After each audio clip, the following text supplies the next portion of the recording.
Assalamualaikum warahmatullahi wabarakatuh. Yang terhormat, Ibu Gading Giovanni Putri, MPH, selaku dosen pengampu mata kuliah Psikologi Kesehatan, serta teman-teman yang kami sayangi. Di sini, kami dari kelompok 7 akan mempresentasikan mengenai materi rasa sakit dan simptom rasa sakit. Namun sebelumnya, izinkan kami untuk memperkenalkan diri terlebih dahulu. Saya, Rosidatul Lutfi, akan membahas mengenai aspek biopsikososial terkait rasa sakit dan teknik-teknik untuk mengontrol rasa sakit. Perkenalkan, nama saya Muhammad Nur Syarifullah, NIM 1263032010009. Di sini saya akan menjelaskan tentang efek placebo. Baik teman-teman, yuk kita simak materinya. Rasa sakit adalah sensori dan pengalaman emosional mengenai ketidaknyamanan yang umumnya terkait dengan adanya kerusakan jaringan dan iritasi secara nyata. Rasa sakit dipengaruhi oleh bagaimana rasa sakit itu dialami. Stres dan distres psikologis dapat memperburuk pengalaman rasa sakit. Pengukuran rasa sakit meliputi laporan verbal dan perilaku rasa sakit. Rasa sakit sebenarnya adalah sensasi peringatan. Rasa sakit memberi sinyal adanya stres atau kerusakan pada beberapa bagian tubuh. Dari titik pandang biologi, rasa sakit berevolusi untuk melindungi tubuh dari bahaya. Teori mengenai rasa sakit. Awal tahun 1900-an terdiri dari 3 teori. Yang pertama, rasa sakit merupakan proses mekanistik.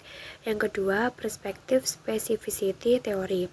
Teori ini menyatakan bahwa adanya sistem dan area sensori tersendiri untuk menerima rasa sakit. Yang ketiga, perspective pattern teori. Teori ini menyatakan bahwa tidak terdapat sistem dan area tersendiri untuk menerima rasa sakit. Reseptor untuk menerima rasa sakit berbagi dengan indera lainnya.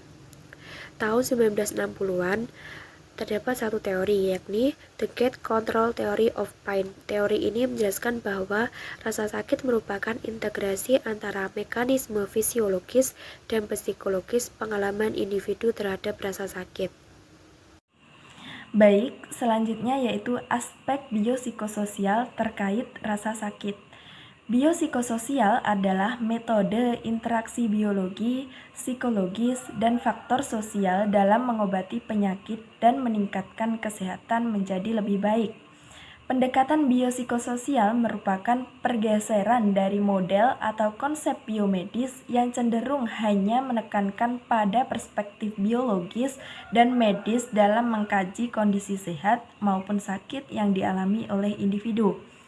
Implikasi klinis dari model biopsikososial dapat terlihat dalam prognosis, rekomendasi treatment, dan secara tidak langsung berdampak pada hubungan pasien dan petugas kesehatan.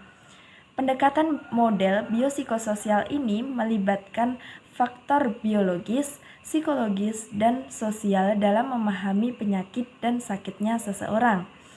Nah, yang pertama yaitu pendekatan biologis. Pendekatan biologis ini fokus pada obat-obatan. Kemudian pendekatan psikologis. Pendekatan psikologis fokus pada psikoterapi. Biasanya klien mengalami keadaan psikologis seperti rasa malu, merasa tidak berdaya dan putus asa, depresi dan merasa kesepian, kecemasan dan ketakutan adanya nyeri, penurunan berat badan, serta penipisan finansial, dan lain-lain. Yang ketiga yaitu pendekatan sosial. Adanya perubahan dalam kehidupan sosial, diantaranya kehilangan pekerjaan, perubahan peran di rumah, gangguan interaksi sosial, menarik diri, atau tidak mampu melakukan ibadah dan organisasi atau kegiatan lain yang pernah diikutinya. Pendekatan sosial ini fokus pada dukungan dan modifikasi sosial. Biasanya keadaan psikologisnya seperti mudah marah, tersinggung, depresi, interaksi sosial tidak baik, dan bahkan minder. Selanjutnya yaitu teknik-teknik untuk mengontrol rasa sakit.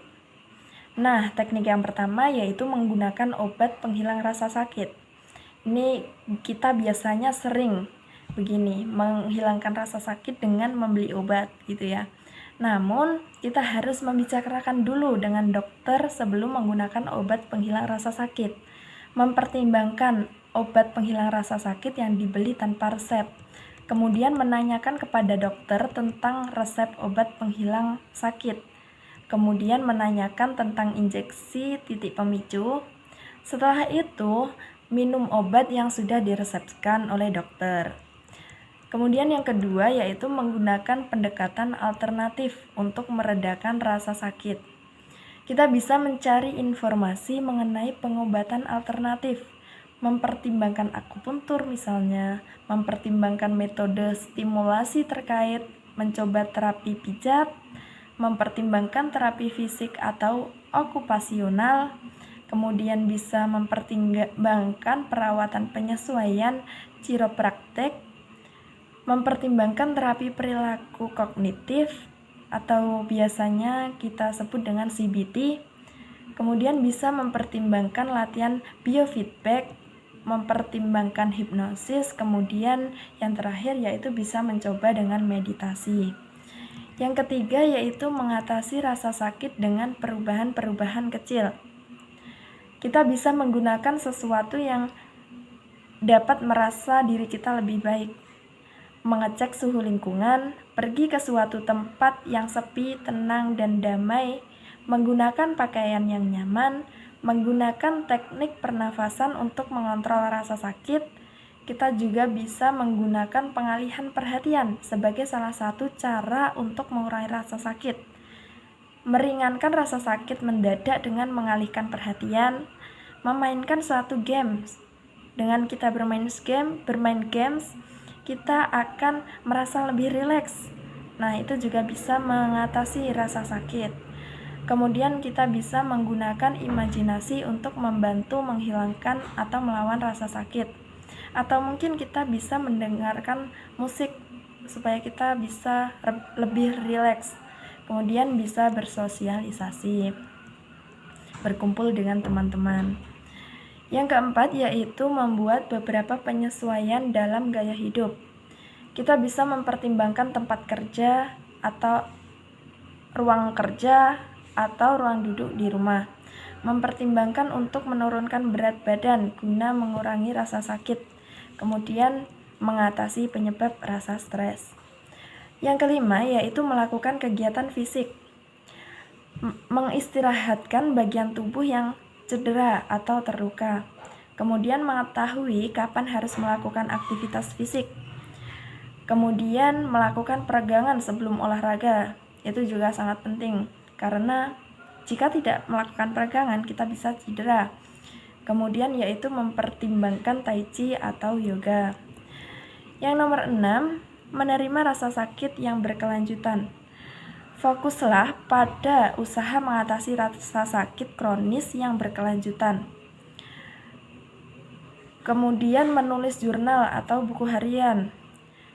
Menulis jurnal atau buku harian itu sangat berguna karena kita bisa mencurahkan isi pikiran kita dengan bentuk tulisan dan tidak bisa diketahui oleh orang lain.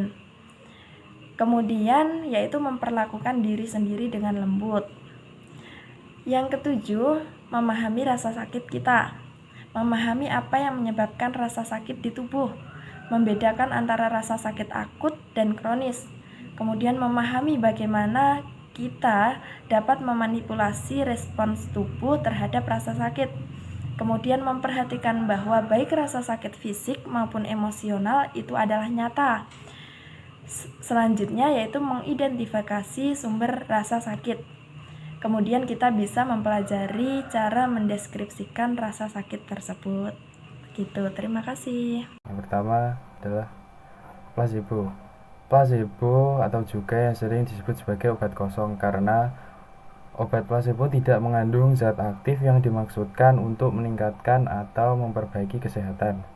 Dalam penerapannya, orang yang menerima placebo tidak mengetahui dirinya menggunakan obat kosong sehingga percaya bahwa mereka minum obat asli dan mengalami kemajuan dari konsumsi obat atau penanganan medis yang mereka lakukan. Padahal sebenarnya dalam obat tersebut tidak ada efeknya sama sekali. Terkadang seseorang bisa memiliki respon terhadap placebo. Respon bisa positif, bisa juga negatif. Ada orang yang memiliki kemajuan pemulihan, ada juga yang memiliki efek samping. Respon inilah yang disebut sebagai efek placebo. Meskipun tidak memberikan efek medis sama sekali, efek psikologis yang timbul dari pemberian obat placebo terbukti efektif pada beberapa kasus. Ini karena pada dasarnya tubuh dan pikiran kita saling terhubung dengan sistem yang kompleks. Efek placebo bekerja dengan merangsang pikiran dengan hal-hal positif sehingga akan memberikan peningkatan mood psikologis. Yang berikutnya adalah faktor-faktor yang mempengaruhi efek placebo. Yang pertama adalah sikap seseorang. Kenapa? Karena jika seseorang yang mengharapkan pengobatan berhasil, kemungkinan efek placebo akan lebih tinggi. Beberapa studi menunjukkan bahwa efek placebo mungkin masih berlangsung bahkan jika orang tersebut skeptis pada keberhasilan. Kemungkinan besar kekuatan sugestilah yang bekerja di sini. Yang kedua adalah hubungan antara dokter dan pasien. Jika seseorang percaya pada dokter, mereka lebih cenderung untuk percaya bahwa obat kosong tersebut akan bekerja. Yang kemudian adalah kenapa bisa menimbulkan efek. Cara kerja fisiologis yang sebenarnya tetap misterius. Beberapa teori yang berusaha menjelaskan efek placebo diantaranya. Yang pertama adalah gangguan yang dapat sembuh sendiri. Banyak kondisi seperti flu biasa yang dapat sembuh sendiri. Mereka akan menyelesaikannya sendiri dengan atau tanpa obat kosong dan obat, sehingga berakhirnya gejala hanya kebetulan. Yang kedua adalah penyembuhan.